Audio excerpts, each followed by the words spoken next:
play. Stephen Michael Beakey lighting up the way. Abnormal investigations, whispers in the trees. With boots on the ground, I'm chasing mysteries. Shining lights into the dark, unveiling what's unseen. Through the haunting silence, I walk where others dream. I'm on the ancient woods where legends come alive. I'll uncover the truth, feel the shadows thrive. Footsteps on the trail, echoes in the night, searching for the secrets hidden from the light. Cryptids roam the wild under the moon's embrace. With every rustle in the leaves, I feel their haunting grace. Shining lights into the dark, unveiling what's unseen. Through the haunting silence, I walk where others dream. Among the ancient woods where legends come alive, I'll uncover the truth, feel the shadows thrive.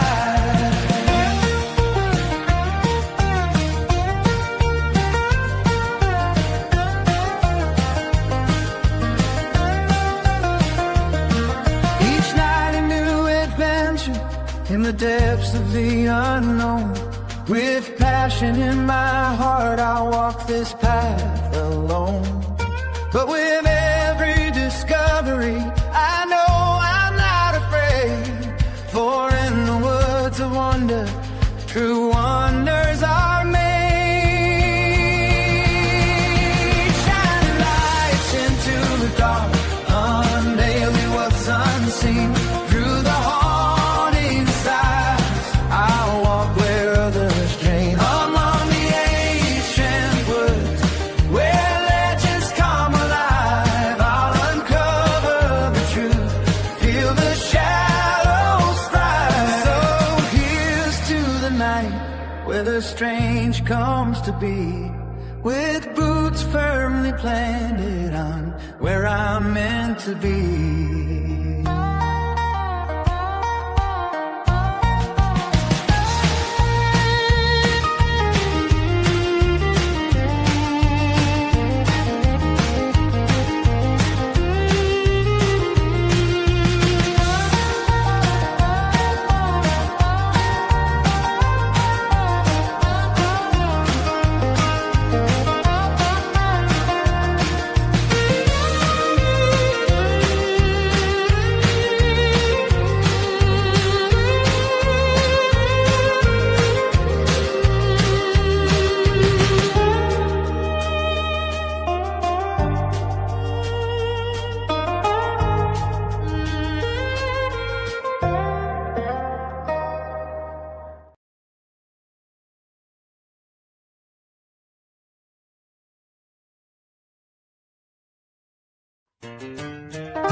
In the heart of the night, where the shadows play, Stephen Michael Beakey lighting up the way. Abnormal investigations, whispers in the trees. With boots on the ground, I'm chasing mysteries. Shining lights into the dark, unveiling what's unseen. Through the haunting silence, I walk where others dream. I'm on the ancient woods where legends come alive. I'll uncover the truth, feel the shadows thrive. Footsteps on the trail, echoes in the night, searching for the secrets hidden from the light. Cryptids roam the wild under the moon's embrace. With every rustle in the leaves, I feel their haunting grace. Shining lights into the dark, unveiling what's unseen. Through the haunting silence, I walk where others dream. Among the ancient woods, where legends come alive, I'll uncover the truth, feel the shadows thrive.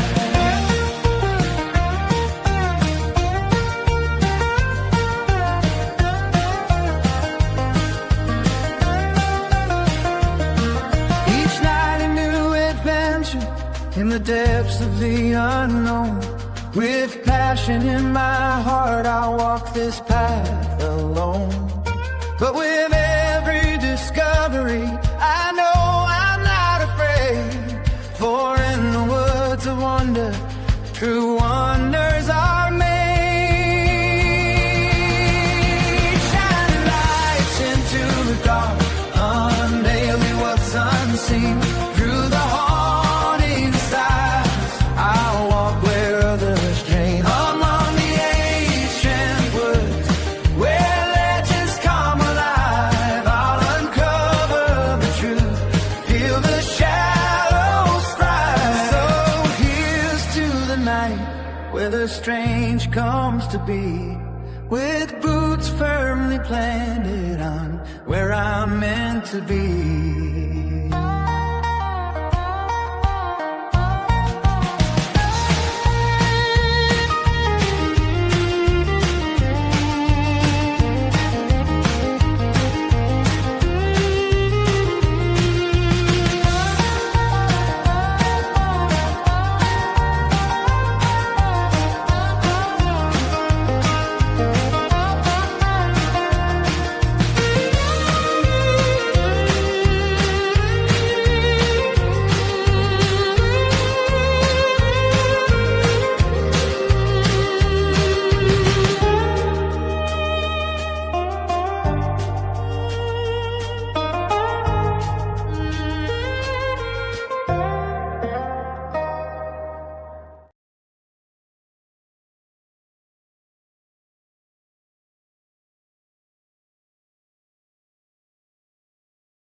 Hello, everyone, and welcome to Abnormal Investigations.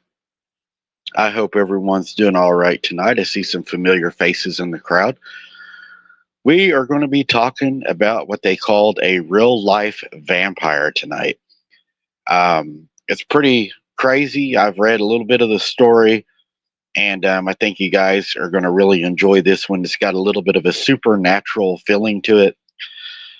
Definitely has evidence to support that this was a real person and this is something that really happened.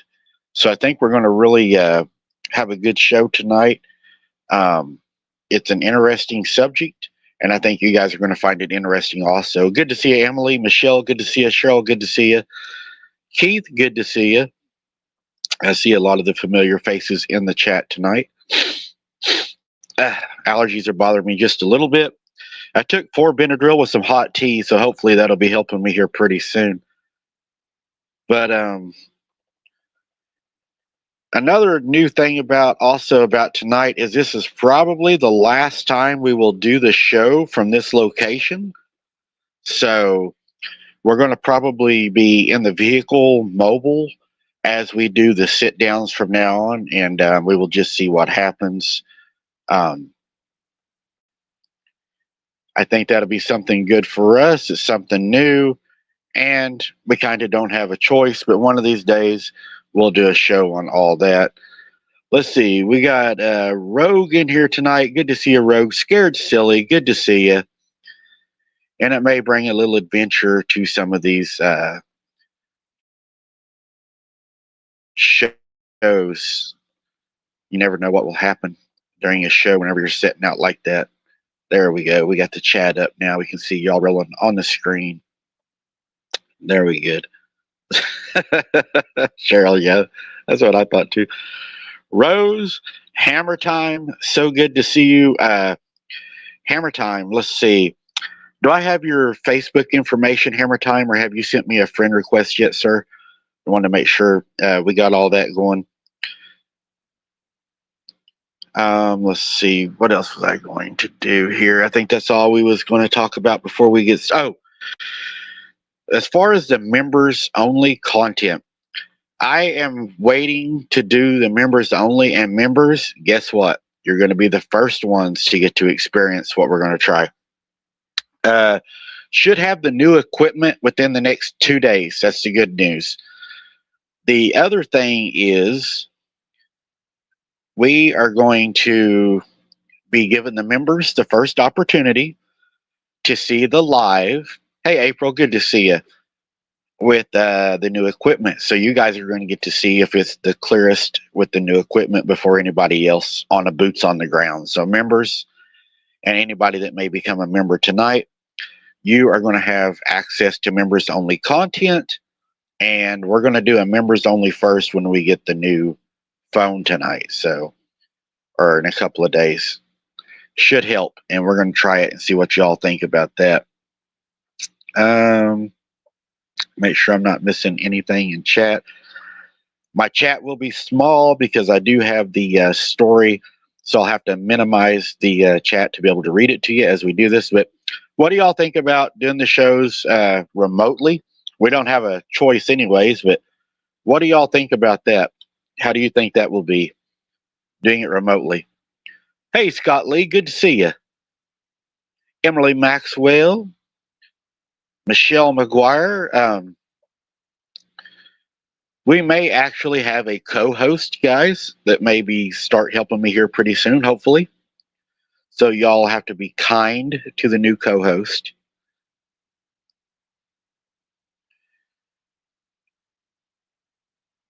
Hammer time.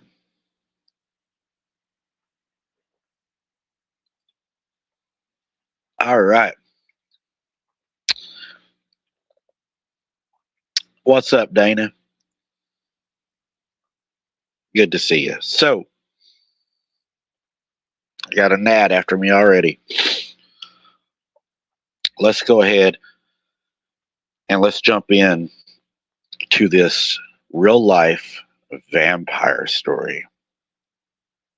So, the name of the individual is Richard Trenton Chase. He was born May 23rd, 1950. Now, it starts out with a little bit of a synopsis about this gentleman. And you can tell right off, it sounds like he had a little bit of issues, I would say. So it says he liked to start fires as a child and to torment animals. That's usually one of the signs you look for, anyways, right? He had a sister, 4 years younger, and his father was a strict disciplinarian who bickered constantly with his wife. By the time Richard was 10, he had already stepped up to unaliving cats. As a teenager, he drank and he smoked dope, getting into trouble several times, but showing no shame over it. It's already looking bad for this guy, anyways. He dated several girls, one of whom reported that Rick was unable to perform sexually because he could not perform. The problem bothered him, and when he was 18, he went to see a psychiatrist. He learned that a root cause of impotence was repressed anger. The psychiatrist also thought he might be suffering from a major mental illness, but did not suggest that he be committed. After he moved out of his parents' home, he went through a series of roommates, many of whom reported his bizarre behavior and heavy drug use. Even the few friends that he had considered him weird. Once, he nailed shut his bedroom closet door because people were invading his space from inside of there. He said that there was people coming from another dimension into his bedroom through the closet.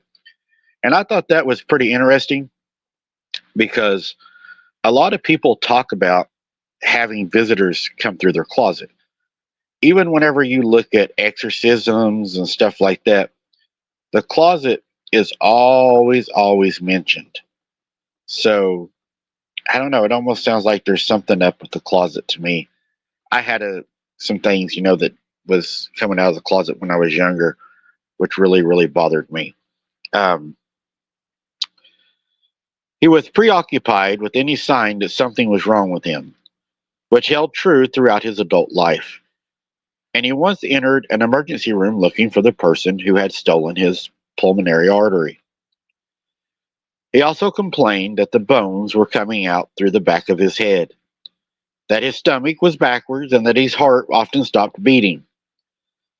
Another psychiatrist diagnosed him as paranoid schizophrenic, but thought he might actually be suffering from a drug-induced toxic psychosis. He was put under observation for 72 hours. It was recommended that he stay, but he was allowed to leave whenever he wanted without obtaining permission. Eventually, he was released. So even out of all these issues this guy's having, they keep putting him back out on the street, which I think is a recipe for disaster already. His life grew increasingly sloven, and he submerged into hypochondria and drug use. Now, he was 5'11" and he weighed about 145 pounds. He lived with his mother for a while, now divorced, but believed he was being poisoned. His father made him move out and got him an apartment. Chase soon began to kill and disembowel rabbits that he either caught or bought, and to eat their entrails raw. Sometimes he would put the intestines with the animal's blood into a blender, liquefy them, and drink them. This concoction in an effort to keep his heart from shrinking to the point of disappearing from his body. He once injected rabbit blood into his veins and he got very ill. He believed that this rabbit had ingested battery acid that had seeped into his stomach, but in fact, it had a bad case of blood poisoning. So this dude was having a lot of issues. He was infatuated with blood. They said he was always really, really interested in blood. Finally, he was committed to schizophrenic suffering. Yeah, finally, he was committed as a schizophrenic suffering from somatic delusions. The doctor tried antipsychotic medications, which failed to work, indicating that the psychosis may have been uh, precipitated by his drug use. In 1976, he escaped and showed up at his mother's house. He was returned to the hospital, ending up in Beverly Manor, a facility for mental patients, where he earned the nickname Dracula. He often spoke about killing rabbits, and one day he was found with blood around his mouth. 2 dead birds, their necks broken, lay outside his window. The classic Renfield syndrome. Eventually, he was released and deemed no longer a danger to anyone. That's what they believed, anyway. His parents were granted a conservatorship renewed annually, and his mother paid his rent and shopped for his groceries.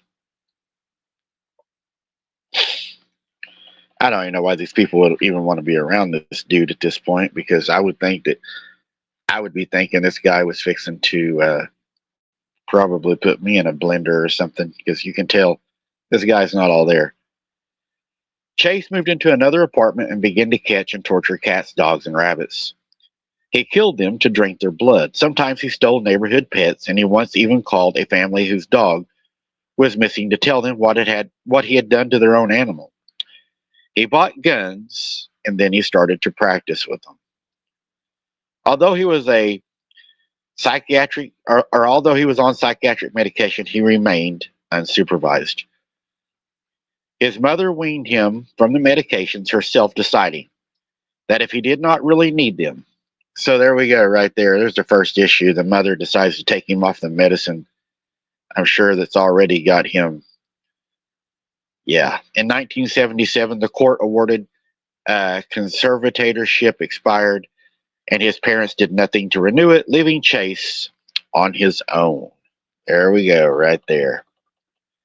Now, he believed that if he did not consume blood, that his heart would shrink and disappear out of his chest. He said if he did not consume blood, that he got sick and he could not hardly function. He had to have blood. Now, one of the psychologists did come out once and say that she had wondered if something had came through his closet and had possessed him, because he knew a lot of things they said that he should not know. He knew a lot of old history.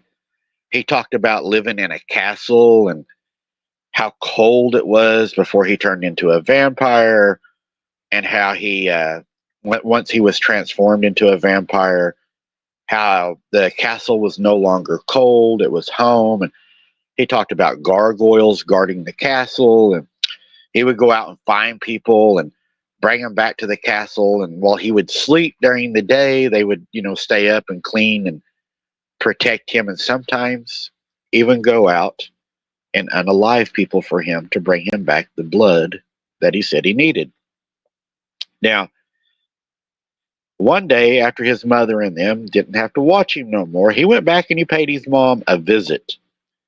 She heard a loud noise and opened the door to see her son holding a dead cat. He threw the animal to the ground and tore it open, smearing the blood all over his face and neck. His mother failed to act and never even reported the incident. And I remind you guys, this is a true story. You can look this dude up yourself. When I found this, it blew my mind. On August 3rd, that same year, police officers found Chase's Ford Ranchero stuck in the sand near a pyramid lake in Nevada.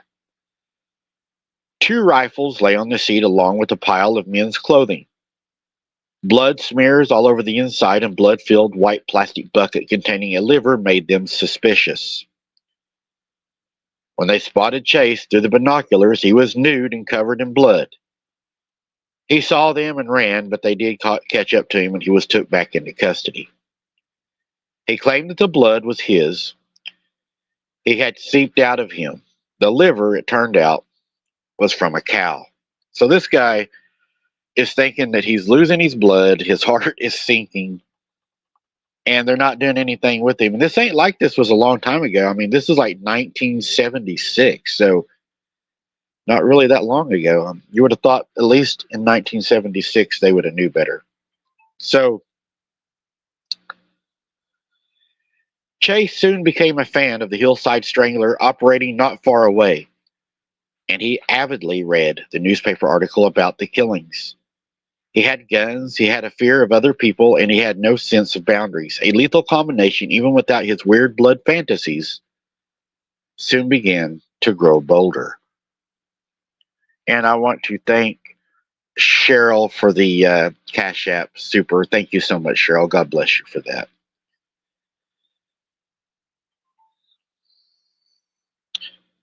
Chase soon became a fan of the Hillside Strangler, operating not far away, and he avidly read the newspaper articles about the killings. He had guns, he had a fear of other people, and he had no sense of boundaries, as everyone kept talking about. Soon she would learn a more horrifying truth. This is where it gets really bad, guys. This guy really starts to lose it. Her husband had been shot in some sort of random drive-by attack. Can y'all not see this going sideways? How did they not lock this guy up, right? I mean, this guy is running around in the desert. He's naked. He's covered in blood. He's got a cow's liver in a bucket in the front seat of his car, and they keep turning this guy loose. Sometimes I think that it's almost like they want something to happen. One of the Griffin boys reported having seen a man with a rifle walking around in their East Sacramento neighborhood. They tailed him, and then they called the police. But he turned out not to be their man. His gun was not the .22 caliber murder weapon that it took Chase's father.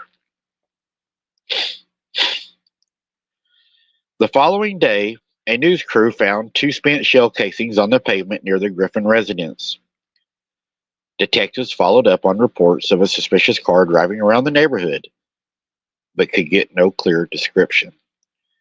One of the Griffin boys reported having seen a man with a rifle walking around in their East Sacramento neighborhood. They told the police they felt this was the guy. They thought that he was naked.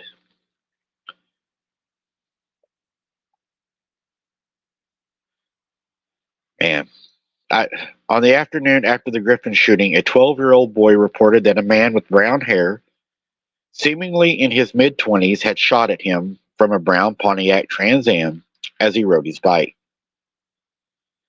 He said the guy smiled at him, and his eyes glowed. He was put under hypnosis and recalled a license plate number. It actually gives a license plate number. It's 219 Edward Paul. It led nowhere. Routine police work turned up a report from a woman who said that a shot had been fired in her home on December 27th. She lived only a few blocks away from the Griffins. A search of her kitchen produced a .22 caliber slug. It proved to have been fired from the same gun that killed Ambrose Griffin. At that point, all their leads dried up. On January 11th, 1978, Don Larson had a strange encounter with Chase.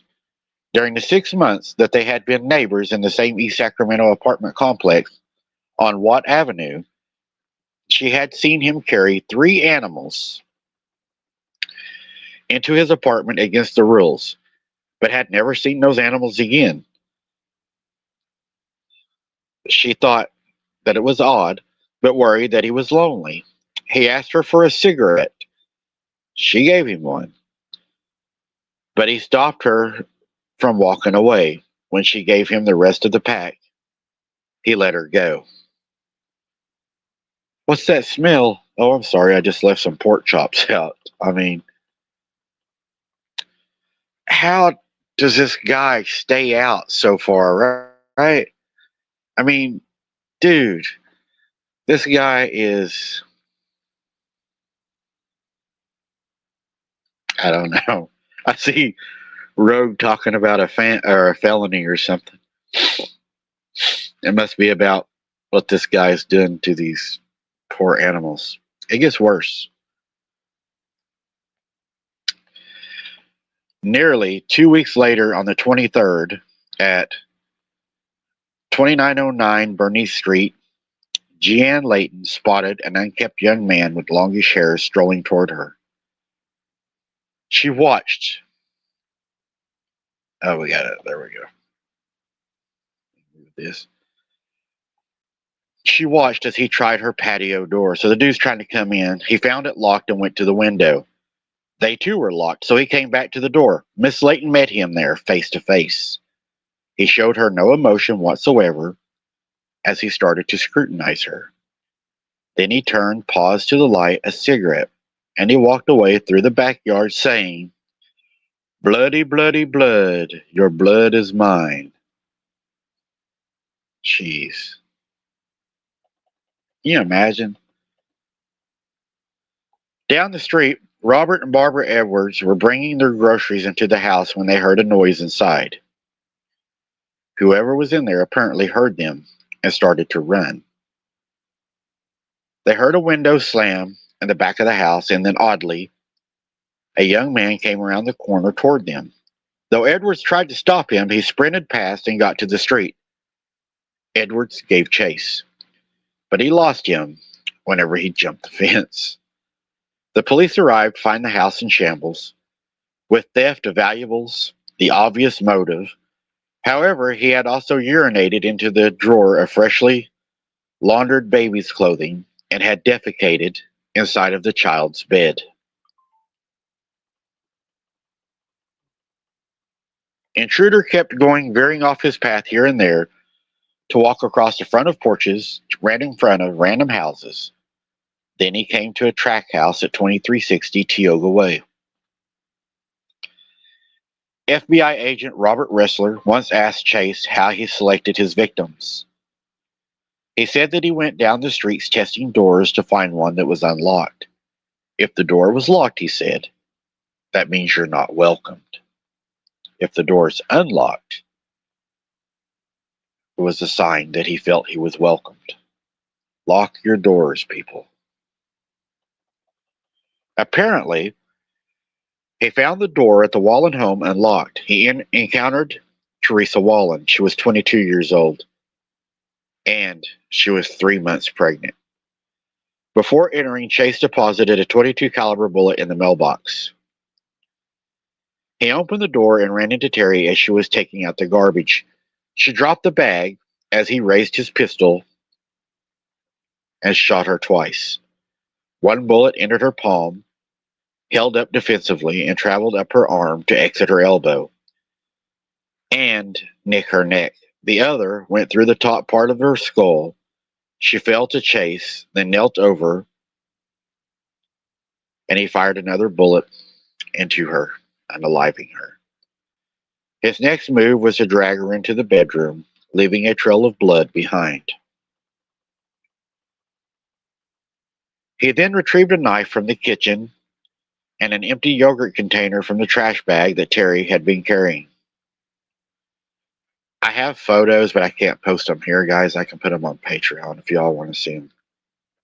Just let me know if you want me to post those photos on Patreon. I do have the photos from the scene. He then retrieved a knife from the kitchen and an empty yogurt container. When David Wallen came home that night at 6, he found the house dark. He entered and saw their dog, a German Shepherd, waiting inside. But his wife was nowhere to be found. Oddly, the stereo was on. A bag of trash and what appeared to be oil stains on the carpet troubled him. He followed the stains to the bedroom, and that's where he screamed louder than he had ever screamed in his life.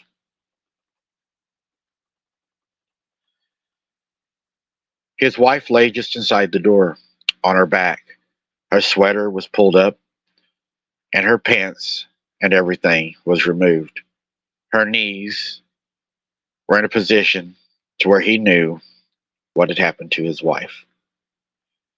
Her spleen and intestines were pulled out. Chase had stabbed her repeatedly in the lung, liver, diaphragm, and all in the chest. He also had cut out her kidneys and severed her pancreas in two. He placed the kidneys together back inside of her. The blood in the bathroom, and it was later learned that Chase had smeared Terry's blood all over his face and hands and drinking most of it, as if he had used it to keep his heart from shrinking in his crazy mind.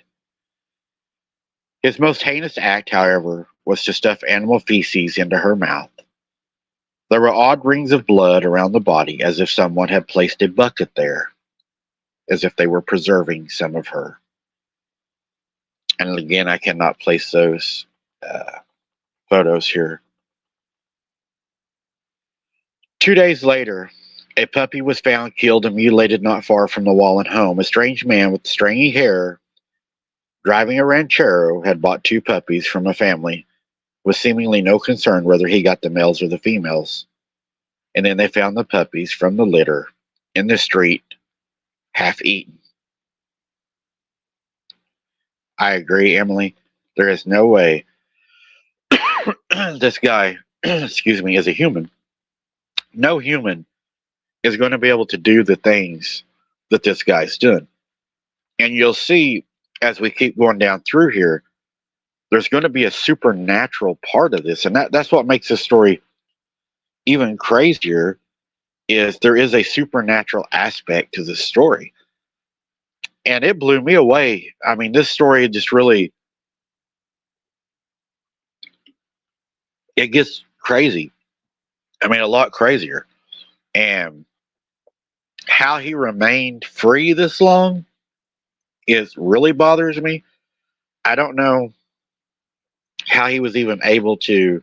Yeah, Gary, I agree. Demon possession, whatever came out of that closet, I agree.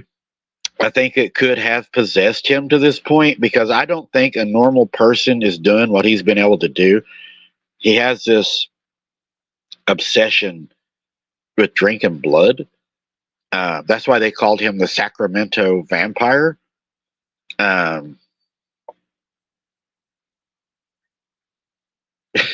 Zoe, it is. This is one of the crazier stories.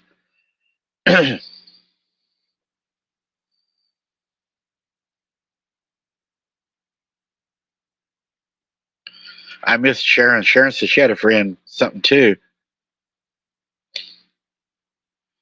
So on January 27th, Evelyn Merritt, 38, and babysitting her 20-month-old nephew in her home 1 mile from the Wallen residence.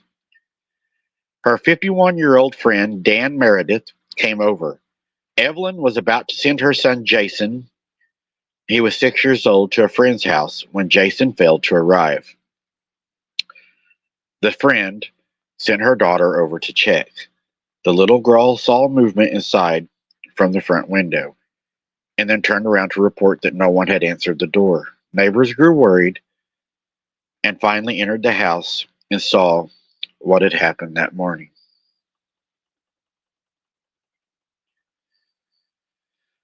Danny Meredith laid in the hallway in a pool of his own fluid.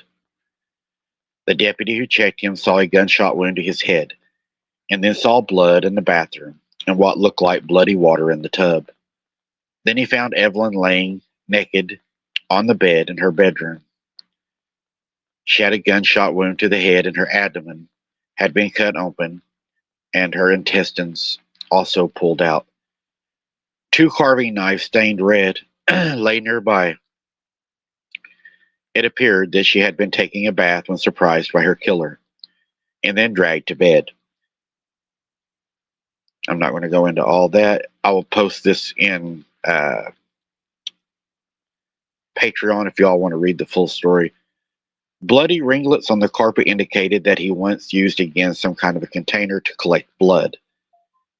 He stabbed several internal organs as well, which the coroner later noted would facilitate getting blood out of the abdomen. He knew what he was doing, they said. He absolutely knew how to get the most out of this. On the other side of the bed, the police officers discovered a body of a boy who turned out to be Jason. He had been shot twice and parts of him consumed. The intruder had left bloody footprints behind which resembled the shoe marks found at the Wallen murder scene. Then they located an 11-year-old girl in the neighborhood who described a man near the victim's residence around 11 o'clock. She described him in his early 20s. He fit the description of a man seen repeatedly in that area walking around, asking people if they had any old magazines he could have. Dan Meredith's red station wagon was missing from the front of the house where the neighbors had seen it parked that morning. Then Karen arrived seeking the whereabouts of her son, David, left with her sister-in-law, Evelyn, that morning. No one had seen him, but a bullet hole was discovered in the pillow that had been in a crib. There was a lot of blood. It turned out that Chase had drank Evelyn's blood and had mutilated another person. A knock on the door must have interrupted him, and he had fled with the body.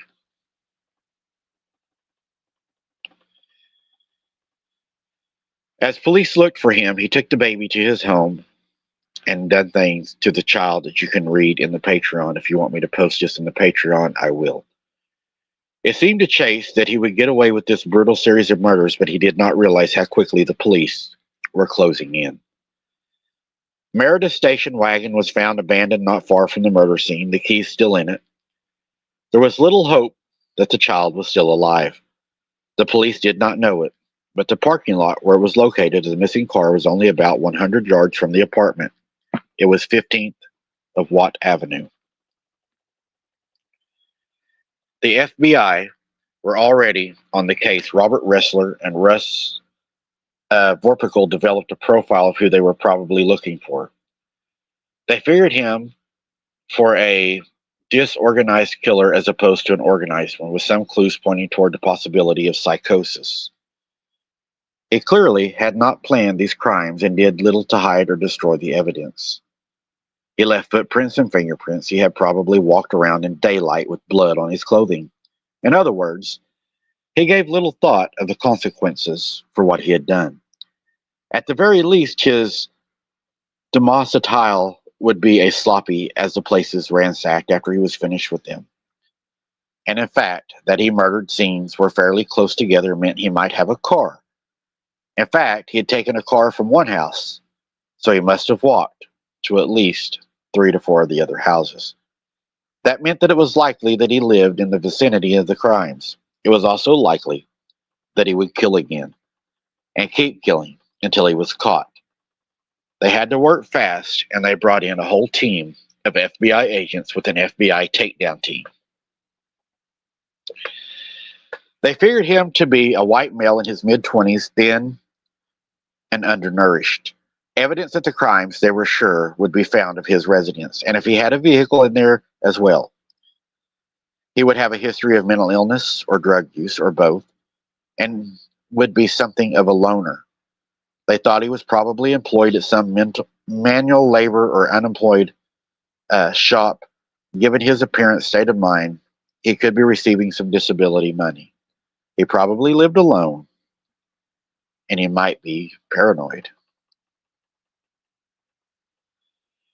Many people were questioned around the area, and some had seen a white male driving a red station wagon. Although the police artist tried to make a sketch, few of the descriptions were helpful, except for the young woman. I have the police sketch that was made of him. Like I said, if y'all want me to post this stuff on the Patreon, let me know in chat, and I will post this full story. I will warn you, this is a crazy story. There's a lot more to it that I cannot read here, but if y'all want me to post the full story in Patreon, I will post the full story in Patreon.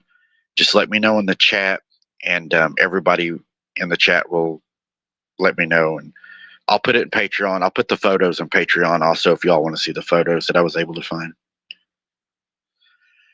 On that same day, Robert Edwards had chased the intruder away from his home on Bernice Street. Nancy Holden had an odd encounter. She was shopping in the Town Country Village shopping center, not far from Watt Avenue and close to Wallen residence, when she saw a strange man approaching who appeared to be confused. She tried to avoid him, but he directed a question at her. "Were you on the motorcycle when Kurt was killed?" he asked. Nancy was startled. 10 years earlier, she had dated a boy named Kurt who had been killed on a motorcycle. It was then that she noticed something vaguely familiar about this interrogator. She asked him who he was, and he replied, "I'm Rick Chase." She was astonished. This man before her was nothing like the studio's clean-cut Rick Chase that she had known in high school. She had heard he had gotten into drugs, and looking at him now, she realized those rumors had to be true. She talked with him for a few minutes, seeking a way out, and finally got out of there while he was still paying for something. However, he followed her into the parking lot, intent on getting a ride. She managed to get into her car as he walked over to her window. He asked her if she had ever seen anyone do this, and she said, "What can you do?"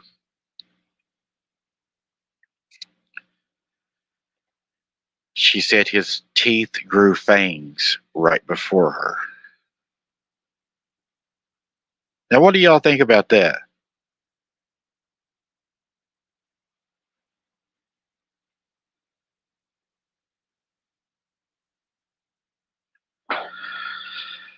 This guy walks over to her car and shows her his teeth grow. She says his teeth grew fangs right in front of her and then retracted back into the gums.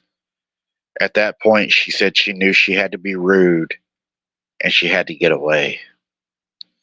There you go, guys. We're starting to see the manifestation of the beast that's living inside of this man. After reviewing the police sketch of a disheveled man seen in the neighborhood wearing an orange ski parka and recalling that Chase wore on the day the same color, she was sure this was the man the police were seeking. They also got another clue from the gun registration of a .22 caliber semi-automatic handgun sold in December of 1977 to a Richard Chase on Watt Avenue on January 10th. He had purchased ammunition and requested that it be hollow points. Then Dawn Larson, watching the news, recalled her strange neighbor. She had seen a large map of Sacramento on his wall marked with black ink. However, she was afraid to make an enemy by reporting him. That is so crazy. People are so afraid to report these people. Guys, report people like this if you see them.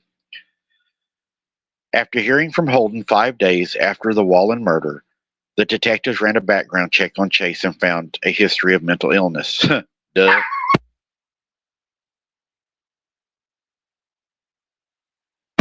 Including his escape from the hospital,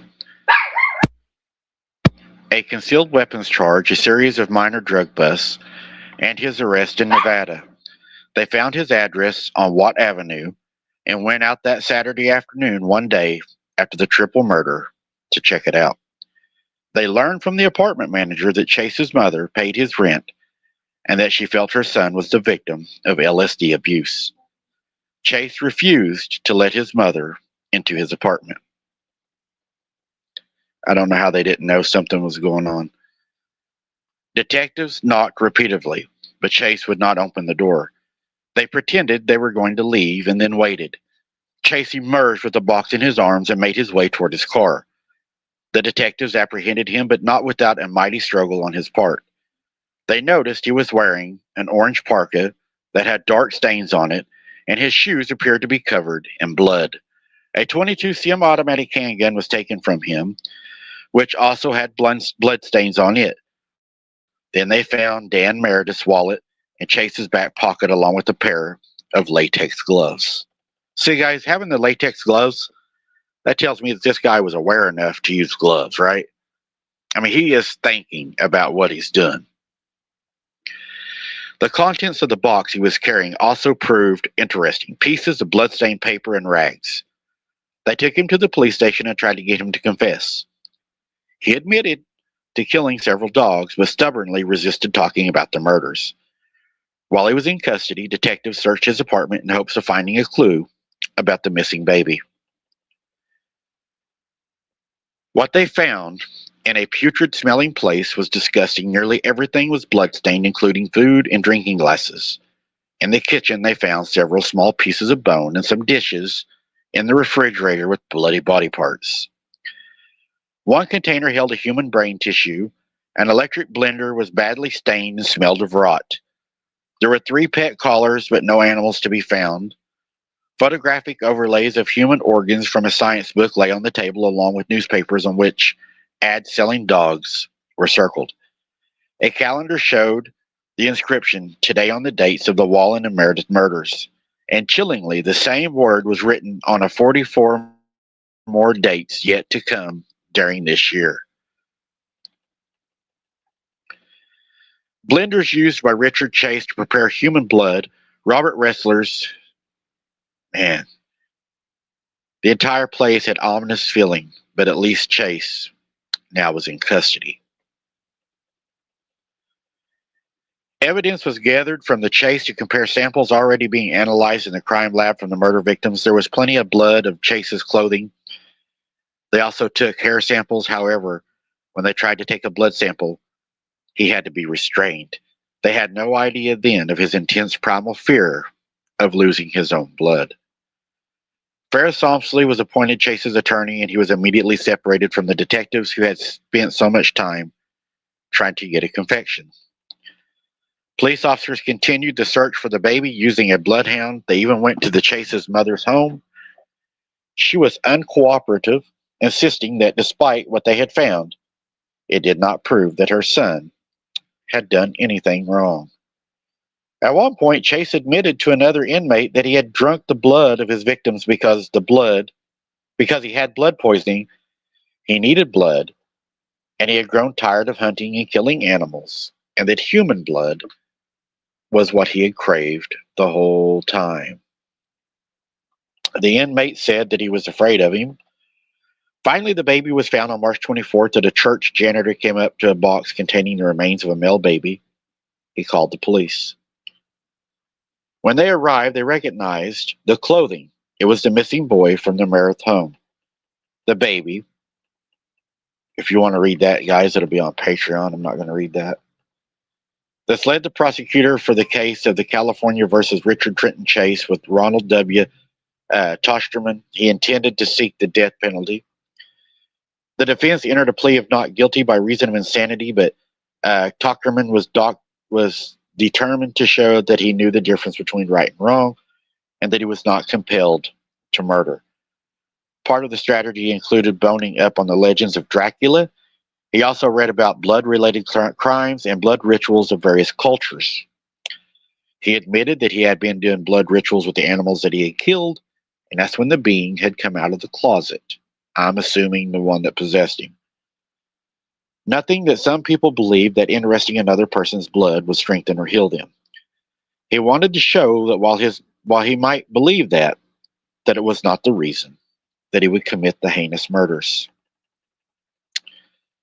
A change of venue was requested. Given the local notoriety of the case, the trial was moved 120 miles south to Santa Clara County.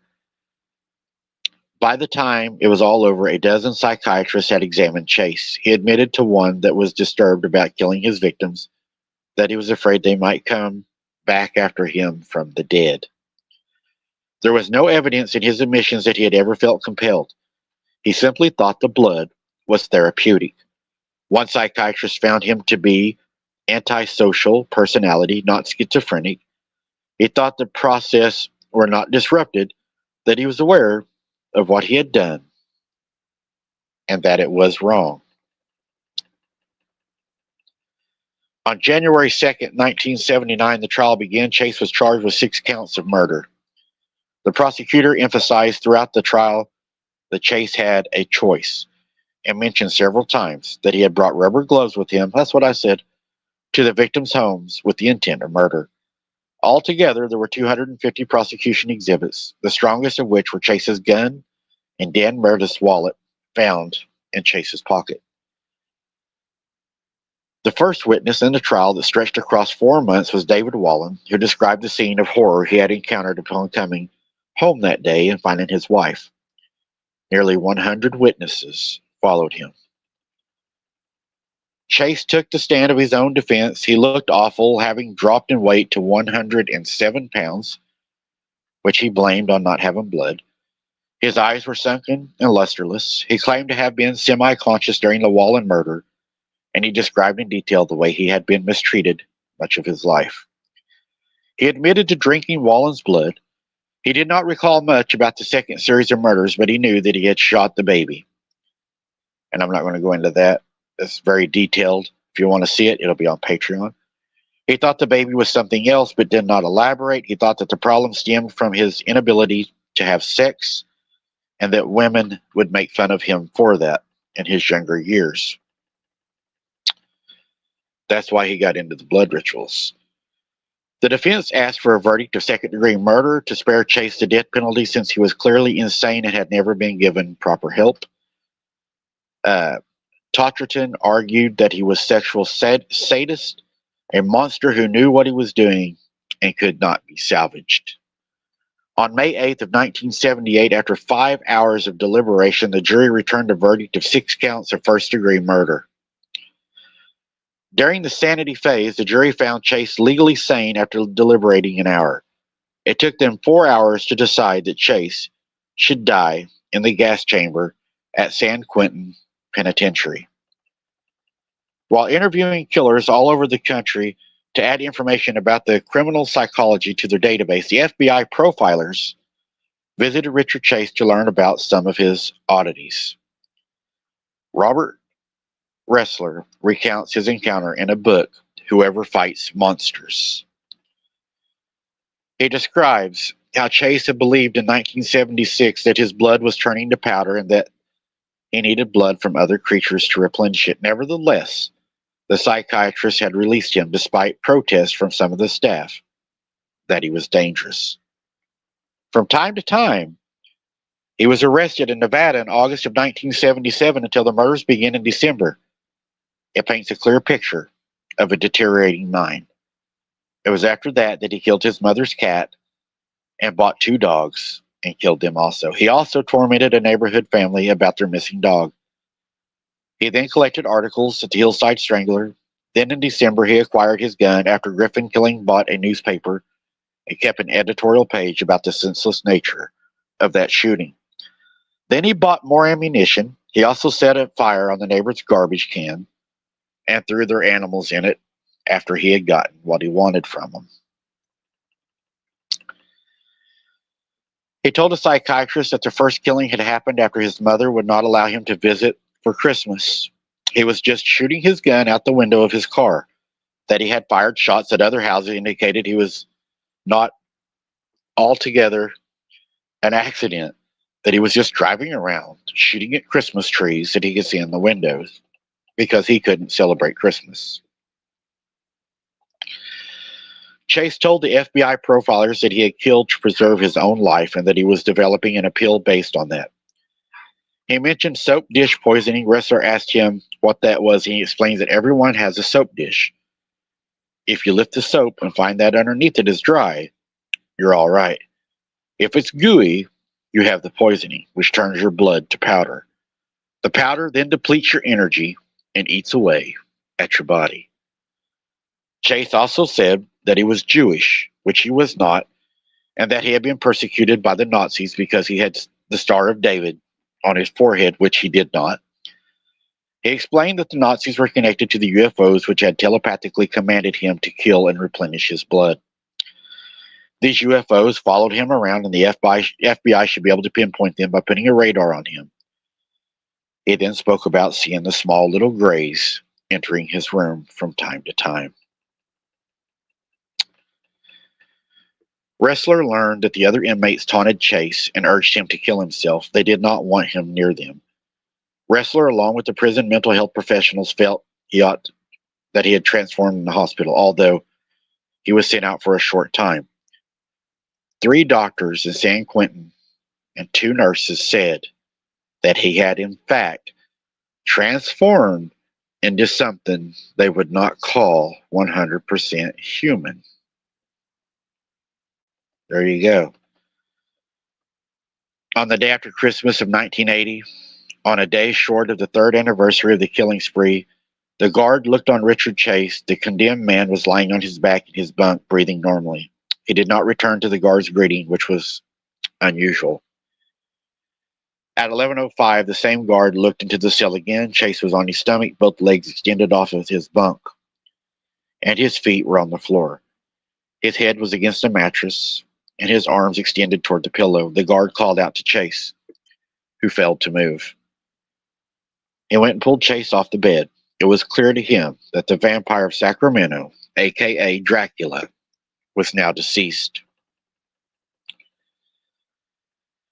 K.P. Holmes, the coroner, was called. He searched the cell and located the strange suicide note about taking some pills Chase had been taking, a daily dose of, Sinequin, hallucinations and depression, which came to his cell packaged 3 pills. Apparently, he had hoarded the pills and then overdosed. The cause of his death was toxic ingestion. His heart was found to be normal and in good shape, despite his lifelong concerns. The prison psychiatrist noted that Chase had been psychotic since the time he had entered the prison, but no one much bothered about the nature of the bizarre obsession with his blood. In 1992, a movie called Unspeakable was made based on the Chase as a model for the killer.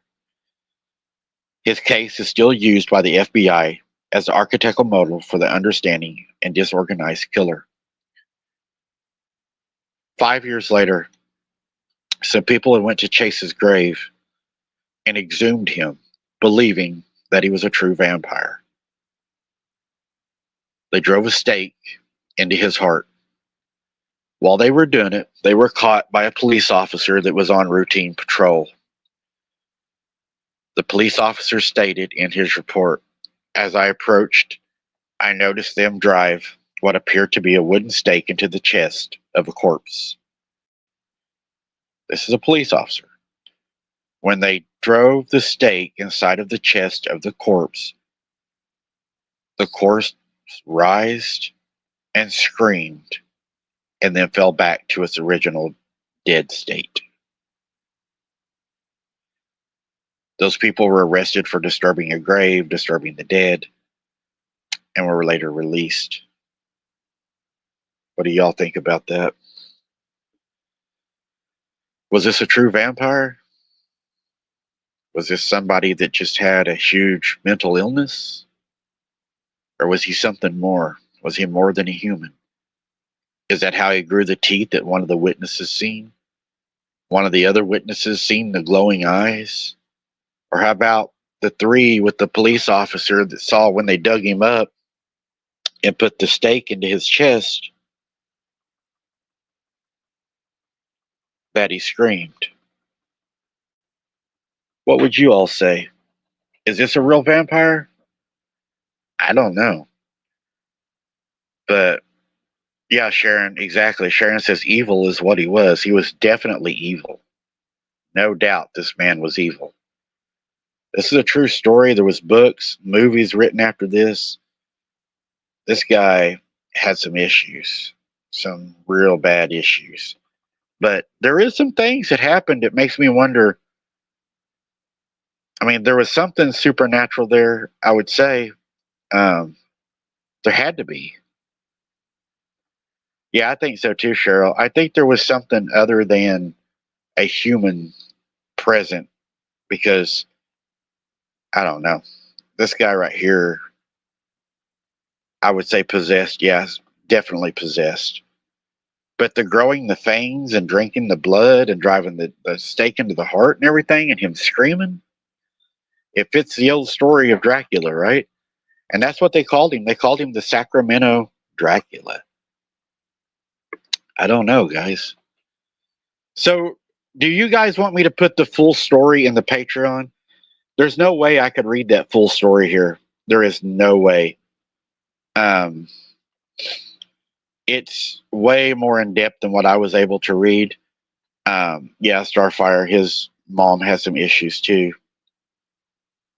So I can put the whole story in Patreon after the show's over and y'all can go read it. I will warn you that it is very graphic. It's a lot more than what I read to you tonight.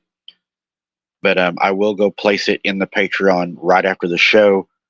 And I will also put the photographs in Patreon. I should have the photographs still. I think I saved them. And I will place those in Patreon also under Chase, I guess, or Wrestler Trenton. But yeah, I'll go put it there for you guys to read. Guys, thank you for being with us tonight. I hope you enjoyed this vampire story. In the future, we're going to be doing these from my vehicle at different remote areas. I think that'll bring a little more to these shows. We'll be sitting out there in the dark talking about this stuff. Something can hit the car. We can have something happen. You never know what's going to happen. I guess there's no sense in asking because we're going to have to do it anyways. Remember, guys, if people ain't trying to tear you down, then you're not doing something right. Because I've learned something by doing this. The closer you get to the truth, the more people's going to attack you to try to tear you down. There was something else I wanted to talk to y'all about real quick. What do y'all think about this? I am working on the LBL, right, with another gentleman that's helping me from another channel. We're going to see, does the evidence support the LBL massacre? Now, the reason I was asked to look into this is people said they believe that a bunch of bigger names are controlling the community over something that never even happened. I don't know if it did or not, but I am going to use what investigational skills I have, and I'm going to follow only the evidence. We're not going to look at stories we can't prove. We're going to look at, does the evidence support the LBL massacre? Because if you prove or disprove the massacre, then that either proves or disproves the other things that come after the survivor and a lot of other things. I think it's going to be interesting. This other gentleman I'm working with, he's very good at what he does, and we're looking really deep into this. And we're going to end up, it will probably release it live because we're going to want the interactions in chat. But what do you all think? What will you all think? Let's say, what if it comes back that we say there is evidence to support the massacre, right? How would y'all feel about that? But here's your second question I want you to answer after we end the live tonight. Don't answer yet. Only after we end the show. Or how will you feel if the evidence says the massacre didn't happen? How would that make you feel? Let me know in the comments. How will you feel either way if we prove evidence supports it or evidence doesn't support it? How would that make you feel? Thank you for watching, guys. We love you guys. Good night. God bless. Keep your head on a swivel. Don't be something's dinner. I look forward to your answers. I'll answer each and every one of them. Be careful tonight, guys. I love you. We'll see you on the next one.